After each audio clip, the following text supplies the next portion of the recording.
राजस्थान में कोल के आधारित कई सारे हमारे प्रोजेक्ट चलते हैं और उन कोल आधारित प्रोजेक्ट्स के ऊपर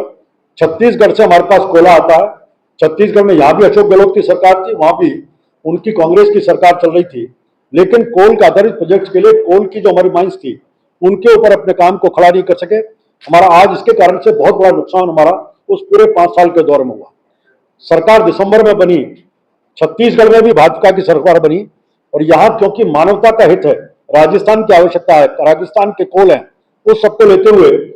तुरंत ही फोन के ऊपर राजस्थान के मुख्यमंत्री और छत्तीसगढ़ के मुख्यमंत्री की बात होती है। उन्होंने उन सब फंड्स को, उन कोल के जो बात थी उनको रजिस्टर करने का काम किया।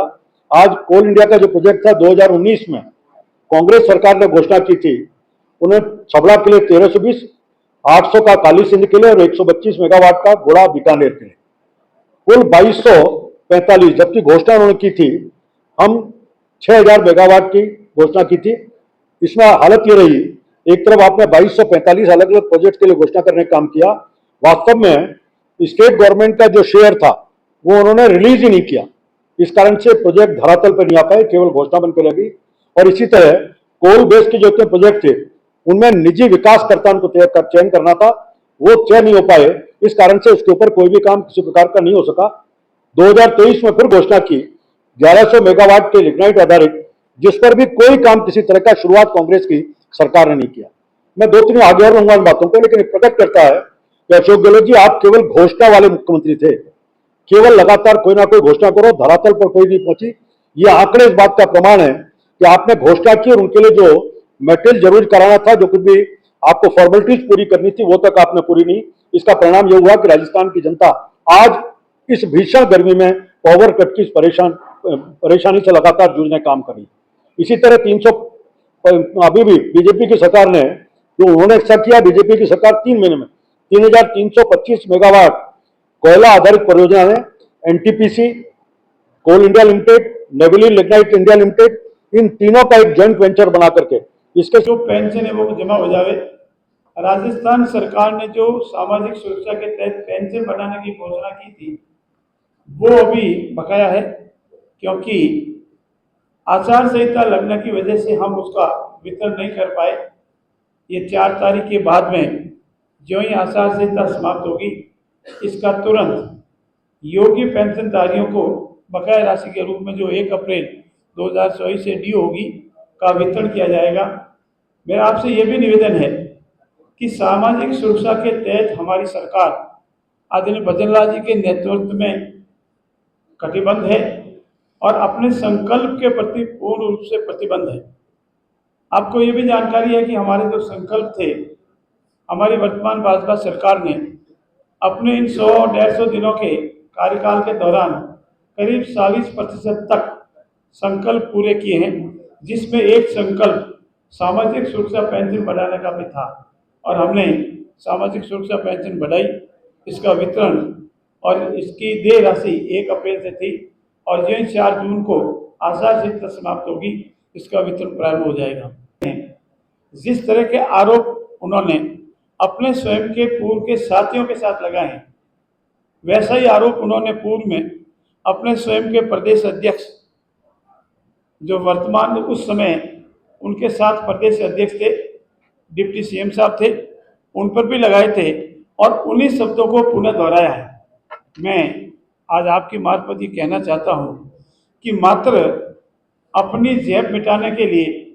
राजस्थान में आने वाले चुनाव के परिणामों से भयभीत होकर भ्रष्टाचार में लिप्त रहे लोगों को बचाने के लिए या अपनी जेब को मिटाने के लिए आने वाले परिणामों से भयभीत होकर इस तरह के भ्रामक प्रचार का झूठे आरोप लगाए जा रहे हैं। मैं पुनः आप सबका अभिनंदन करता हूं और विश्वास दिलाता हूं कि राजस्थान में आने वाली 4 तारीख को जो परिणाम आएंगे वो ऐतिहासिक होंगे, भाजपा के पक्ष में होंगे। 25 के 25 भाजपा के कमल खिलेंगे। विधायक हों, चाहे हमारे सांसद रहे हों, चाहे सांसद दीदी हमारे जो भी हैं, उनके माध्यम से हमारे चेयरमैन हैं, हमारे प्रधान हैं, सबको साथ लेकर हम जो भी पानी की समस्या उसका समाधान करने का पूरा प्रयत्न कर रहे हैं। और एक विशेष रूप से आपने देखा भी होगा, प्रदेश के माननीय मुख्यमंत्री भजनलाल शर्मा जी ने ये भी साथ साथ कहा कि जो बेजुबान पशु पक्षी हैं उनको पानी कैसे मिल सकता है, इंसान के लिए हर आदमी करता है। और पहले एक पुराना समय होता था जब हमारे गाँव में भी और हर क्षेत्र में, शहरी क्षेत्र में भी बिजली पानी को लेकर, विशेषकर पानी को लेकर प्याऊ लगाई जाती थी, परिंदे लगाए जाते थे, सेवा की जाती थी। तो मुख्यमंत्री महोदय ने सब पूरे प्रदेश की जनता से और विशेषकर भारतीय जनता पार्टी के तमाम कार्यकर्ताओं से और हमारे क्षेत्र के विधायकों से, सांसदों से आग्रह भी किया है कि हर विधायक जनप्रतिनिधि को अपने क्षेत्र में परिंदों का भी लगवाने हैं, साथ साथ वहाँ प्याऊ भी लगवानी, कार्यकर्ताओं को मोटिवेट भी किया है। और ऐसा उन्होंने शोमने जाकर, यहाँ जयपुर शहर में 2-3 स्थानों पर जाकर उसकी शुरुआत भी की है। तो ये एक वास्तव में हमने मानव के लिए नहीं, हमने जीव जंतुओं के उनके जीवन की सुरक्षा के लिए हमने भारतीय जनता पार्टी ने ये कार्य प्रारंभ किया है। और हमने एक नंबर भी यहाँ भारतीय जनता पार्टी कार्यालय में जो प्रकाशित किया है या उसको हमने अनाउंस किया है 014122200841।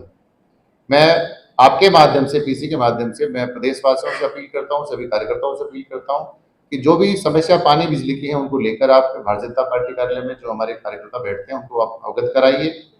निश्चित रूप से अति शीघ्र उन समस्याओं का समाधान हम करने वाले हैं। साथ ही